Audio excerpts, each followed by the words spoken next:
James and John shared a bond that only brothers do, only to have that bond broken by evil. This literally is evil within the church that needs to be cut out.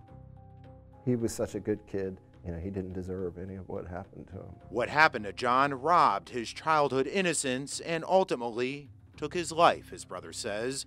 It began when a family friend molested John, but it did not end there. After that happened, John was recommended to Father Dennis Peterson for counseling. Father Peterson worked in the juvenile justice system as a chaplain helping troubled kids. He seemed like a perfect fit to help John.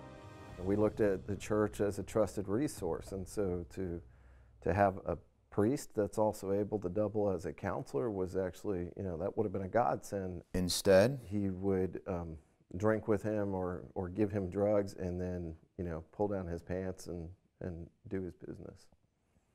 All while preying on the faith of his older brother. He told him that, you can't go to your family and that we can resolve everything by going to confession and going to God. And that was the method that he used. The very person that was supposed to help him. The person that's supposed to be in the role of the shepherd is the person that literally is the wolf. His big brother sued Father Peterson and the Catholic Church in 1999 for abuse that spanned over 10 years. 3 other accusers joined in the lawsuit, but the priest denied all allegations and the archdiocese ultimately settled out of court. I feel like the church doesn't understand properly the ripple effect of something, the type of evil that has occurred here and how much that impacts the families. John went on trying to live a normal life. He got married and had a child, but he could not escape the past and the demons inside. In 2003, John Thomas Harmon died of an accidental overdose at just 30 years old. Was it the drugs that really killed him? No. It was the fact that he was abused and then abused by a member of the church that should have been helping him. That's exactly what caused his death. As for Father Peterson, the archdiocese says it removed him from ministry in 1999.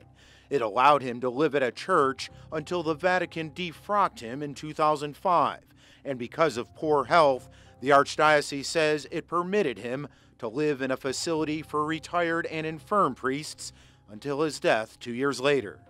James Harmon hopes to see his name on the forthcoming list of priests credibly accused of sexual abuse.